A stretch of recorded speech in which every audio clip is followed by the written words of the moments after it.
ارے واہ، کیا سچ میں؟ اوہ، یہ تو بڑے مزے کی خبر ہے۔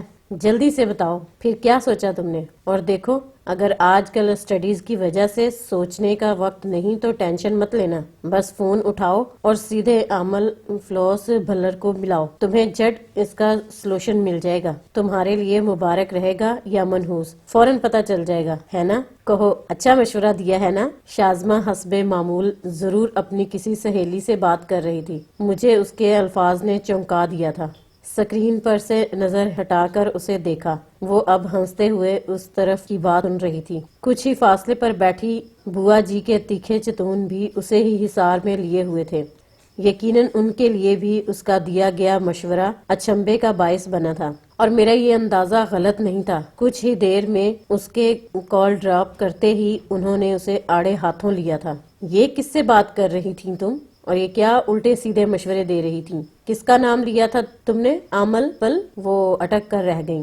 عامل فلوس بھلر بوا جی، شازمہ نے جلدی سے ان کی مشکل آسان کی۔ اے ہاں، جو بھی ہے وہ کمبخت، مجھے تو نام سے ہی فراڈیا لگ رہا ہے۔ اور توبہ توبہ، یہ آج کل کے بچے بھی کیا سیکھ رہے ہیں؟ بھلا کسی کام کے لیے عاملوں سے بھی مشورے لیے جاتے ہیں کیا؟ ارے وہ کم عقل اور بد نیت بھلا کیا جانے غیب کا علم؟ علم تو دیندار، نیک عمل اور صالحہ لوگوں کی میراث ہوا کرتا ہے، لیکن آنے والے کل پر تو ان کا بھی اختیار نہیں، وہ بھی اگلا وقت بتانے سے قاصر ہوتے ہیں۔ لیکن اگر کوئی مسئلہ آن پڑے یا کوئی کام رک جائے تو اس کے لیے ہمارے بزرگوں نے تو ہمیں استخارہ کرنا سکھایا تھا۔ یہ اللہ کا حکم بھی ہے اور ہمارے آقا صلی اللہ علیہ وسلم کی سنت مبارکہ بھی۔ تم بھی اپنی سہیلی کو کوئی ایسا ہی صائب مشورہ دیتی تو مجھے خوشی ہوتی۔ اب سچ مانو تو بہت دکھ ہوا ہے تمہاری اس بات سے۔ تم کیسے جانتی ہو اس منحوس آدمی کو؟ ارے آپ غلط سمجھ رہی ہیں، میں اسے بالکل نہیں جانتی بوا جی۔ اس کا تذکرہ میں اکثر آئزہ کے منہ سے ہی سنتی ہوں۔ ایکچولی اس کی ماما کچھ توہم پرست سی خاتون ہے، وہ اپنا ہر کام شروع کرنے سے پہلے انہی عامل صاحب کے پاس جاتی ہیں۔ وہ بہت معتقد ہیں ان کی، انہیں لگتا ہے کہ ان کے مشورے سے ان کا ہر کام بآسانی ہو جاتا ہے، جبکہ آئزہ کا خیال ہے کہ ان کے گھر میں ہر آنے والی مصیبت کا سہرا انہی عامل موصوف کے سر جاتا ہے۔ اسے سخت چڑ ہے ان سے، اور میں تو اسے یوں ہی تنگ کرنے کو چھیڑ رہی تھی۔ اس کے کزن جوزف کا رشتہ آیا ہے نا اس کے لیے، امریکہ میں ہوتا ہے وہ، اور میں اسے استخارہ کرنے کا مشورہ کس طرح دیتی؟ وہ تو کرسچن ہے نا بوا جی، شازمہ نے انتہائی معصومیت سے بتایا تھا، مگر بوا جی کو پورے 440 وولٹ کا کرنٹ لگا۔ کیا کہا؟ کیا ہے وہ؟ کرسچن مطلب عیسائی، شازمہ نے آنکھیں پٹپٹائیں۔ لا حول ولا قوت، یونیورسٹی یہ کرنے جاتی ہو تم؟ چوڑوں سے دوستی کرنے؟ کہاں ہے تمہاری ماں؟ فوراً بلاؤ اسے، تم سے پہلے تو اس کے کان کھینچوں۔ کیا وہ ذرا خیر خبر نہیں رکھتی تمہاری؟ ارے میرے بچے کسی سے دوستی گانٹنے کا نام بھی لیتے تھے نا تو پہلے میں خود جا کر اگلوں کا پورا خاندان چھان کر آتی تھی، پھر اجازت ملتی تھی انہیں کسی سے صاحب سلامت بنانے کی۔ اور یہ آج کل کی ماؤں کا حال دیکھو، سوئی پڑی ہوتی ہیں ہر معاملے میں، کچھ پتہ ہی نہیں باہر بچے کیا کرتے پھر رہے ہیں۔ تم ابھی جس سے اتنے ٹھٹھے لگا رہی تھیں، پڑھائی کے علاوہ وہاں یونیورسٹی میں کیا اس کے ساتھ مل کر کھاتی پیتی بھی ہو؟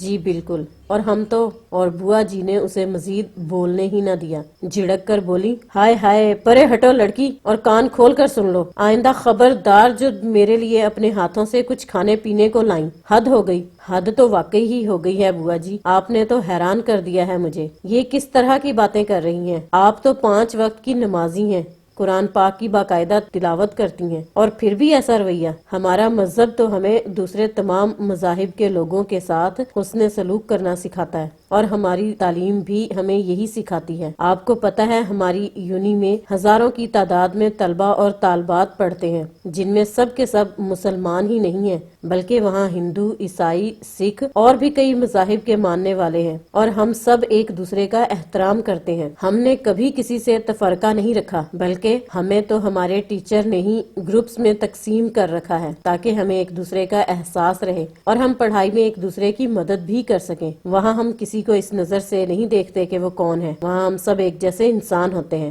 اور آئزہ تو بہت بریلینٹ اسٹوڈنٹ ہے، وہ ہمارے گروپ کی ہیڈ ہے، اور کیا آپ جانتی ہیں اب تو حالات بہت بدل چکے ہیں، ہمارے وطن میں پہلے بھی اقلیتوں کا بہت خیال رکھا جاتا تھا اور اب تو مزید توجہ دی جا رہی ہے، ان سے تعلقات بہتر بنائے جا رہے ہیں، حکمران بھی ان کی مذہبی تقریبات میں جانے لگے ہیں، ان کے لیے نئے راستے کھولے جا رہے ہیں، اور ہاں، باہر والوں کے لیے راستے کھولے جا رہے ہیں اور اندر والوں پر زندگی کے راستے تنگ کیے جا رہے ہیں۔ ان موئے حکمرانوں کی بات تو رہنے ہی دو، تم اس معاملے میں میرا منہ مت کھلوانا، ورنہ کھری کھری سنا دیتی ہوں میں۔ اور بات سنو، تم یہ بات کو کہاں سے کہاں لے گئی ہو؟ میں تمہیں کیا کہہ رہی تھی اور تم مجھے کس طرف الجھا رہی ہو؟ بس میں نے صاف کہہ دیا کہ آئندہ ایسی لڑکی سے دور ہی رہنا۔ وہ سخت خفا ہوتے ہوئے اٹھ کر چلی گئیں۔ میں اس سے کیسے دور رہ سکتی ہوں جب ایک ساتھ پڑھنا لکھنا اٹھنا بیٹھنا ہے؟ تو یہ بوا جی بھی نا، بھلا یہ کوئی بات تھی ناراض ہونے والی؟ اف، یہ اب امی اور ابو کو بھی میرے پیچھے لگا دیں گی۔ بھائی آپ دیکھ رہے ہیں ان کو، وہ میرے آگے فریاد گناہ ہوئی تھی، بہت اچھے سے دیکھ لیا ہے میں نے، اور یہ سب دیکھ کر نہ مجھے ایک نصیحت بھی ہو گئی ہے۔ میں نے رخ اس کی طرف پھیرا۔ وہ کیا؟ وہ میرے پاس آ بیٹھی۔ میں نے ادھر ادھر دیکھتے سرگوشیانہ لہجے میں کہا، میری پیاری سی بہنا، وہ یہ کہ تمہاری اس درگت کو لائیو دیکھنے کے بعد میں نے کبھی بھول کر بھی اپنے ان 3 کولیگز کا تذکرہ بوا جی کے سامنے نہیں کرنا جن کے لیے میں ابھی on line Christmas gift search کر رہا تھا۔ ہیں سچ، یہ آپ نے خوب یاد دلایا، مجھے بھی آئزہ کے لیے گفٹ لینا ہے۔ آپ نے اپنے کولیگز کے لیے کیا پسند کیا؟ دکھائیں ذرا۔ وہ میرے سیل فون پر جھک آئی، جسے میں نے فوراً دور کیا۔ ڈیئر سس، جو میں نے ان کے لیے پسند کیا، تمہاری سہیلی کا ان سے دور کا بھی واسطہ نہیں، سو اس کے لیے تم خود کچھ دیکھ لو۔ اوکے، وہ تو میں دیکھ لوں گی۔ ویسے ایک خیال آ رہا تھا ذہن میں، اب دیکھیں نا، ہمارے ہاں تو عید کے آنے کا سن کر ہی ہر طرف مہنگائی کا طوفان اٹھا دیا جاتا ہے۔ غریب بیچاروں کو تو اس ایک عید کی شاپنگ کرنا پہاڑ سر کرنے کے برابر لگ رہا ہوتا ہے، کجا کہ اگلی عید کی تیاری۔ مگر وہ آئزہ ہے نا، وہ بتا رہی تھی کہ اس کا ننیحال امریکہ میں ہوتا ہے، وہاں ہر سال اس منتھ یعنی کہ دسمبر میں گرینڈ سیلز لگتی ہیں، تمام چیزوں پر 50 اور کہیں 70% آف ہوتا ہے، اور جو اس کے ماموں اور خالہ ہیں نا، وہ ان دنوں میں وہاں کی تقریباً ہر مارکیٹ سے شاپنگ کرتے ہیں، اور اس طرح کرتے کرتے وہ پورے سال کی شاپنگ کر لیتے ہیں، حتیٰ کہ گروسری کی بھی کئی اشیاء سٹور کر لی جاتی ہیں۔ سچی ایسے کتنا فائدہ رہتا ہوگا نا ان کو، ایک بار خرچہ تو ہو جاتا ہوگا، لیکن بار بار کی درد سری سے جان چھوٹ جاتی ہوگی۔ بازاروں میں روز روز جانا اور شاپنگ کرنا کتنا مشکل ہوتا ہے، مجھے بھی یہ کام بہت ہی بورنگ لگتا ہے۔ اگر ہمارے ملک میں بھی ایسا کوئی نظام بن جائے تو میں بھی سارے سال کی شاپنگ ایک ہی چکر میں کر لوں، مگر اس کے لیے پیسے بھی تو اتنے ہی زیادہ چاہیے ہوتے ہوں گے نا، ہے نا بھائی؟ وہ مجھ سے تائید چاہ رہی تھی، میں نے سر ہلا دیا۔ ہمارے یہ خواب اور خیال، ویسے چلیں، پورے سال کی شاپنگ بھی ایک مشکل کام ہی ہے، لیکن تھوڑی سی شاپنگ کرنے میں تو کوئی مذائقہ نہیں ہے نا، کیوں بھائی؟ وہ ایک بار پھر مجھ سے سوال گنا ہوئی تھی۔ سیل کی روشن سکرین پر سکرولنگ کرتے میں نے دوبارہ سر ہلا دیا۔ وہ اب مجھے کن اکھیوں سے دیکھ رہی تھی، اور میری نظریں بے شک اس کے چہرے پر نہیں تھیں، لیکن میں اس کے سب رنگ اچھی طرح پہچانتا تھا۔ وہ بار بار شاپنگ کس لیے کر رہی ہے، سب سمجھ میں آ رہا تھا، لیکن اسے تنگ کرنے کا بھی اپنا ہی مزہ۔ میں سنجیدہ صورت لیے اپنے مشغلے میں گم تھا، اور ہاں، یاد آیا، کچھ دن پہلے بھابھی بھی کچھ ایسا ہی ذکر کر رہی تھیں، انہیں شاپنگ پر جانا تھا، لگتا ہے بھول گئیں۔ ٹھہرے میں انہیں یاد کرواتی۔ خبردار، جو اس کے سامنے نام بھی لیا، تم ایسا کچھ نہیں کرو گی۔ اگر وہ بھول گئی ہے تو اللہ کا واسطہ اسے بھولا ہی رہنے دو، کیوں دشمن بنتی ہو میری چھوٹی سی جیب کی؟ اب مجھے بتاؤ، تمہیں کتنے پیسے چاہیے، کیسی اور کہاں کی سنجیدگی؟ میں نے جھٹ والٹ نکالا۔ یہ ہوئی نا بات، ویسے جتنا آپ آسانی سے دے سکتے ہیں دے دیں، آسانی تو اسی میں ہے کہ یہ والٹ واپس جیب میں ڈال لوں، میں نے اسے چڑھایا۔ اس نے پھر منہ کھولا تھا کہ میں نے جتنے ہاتھ لگے اس کی ہتھیلی پر دھر دیے۔ پہاڑی علاقوں میں موسم کی پہلی برف باری شروع ہو چکی تھی، اسی باعث سردی کی شدت میں اضافہ ہو گیا تھا۔ آج تو آسمان سے دھند بھی سرے شام ہی اتر آئی تھی، ہر نظارہ دھندلایا ہوا تھا، اور تمام چیزیں برف کی طرح ٹھنڈی۔ مقام حیرت تو یہ تھا کہ ایسے ٹھٹھراتے ہوئے ماحول کے باوجود میرے کمرے کا ٹمپریچر بنا کسی ہیٹر کے بھی گرم تھا۔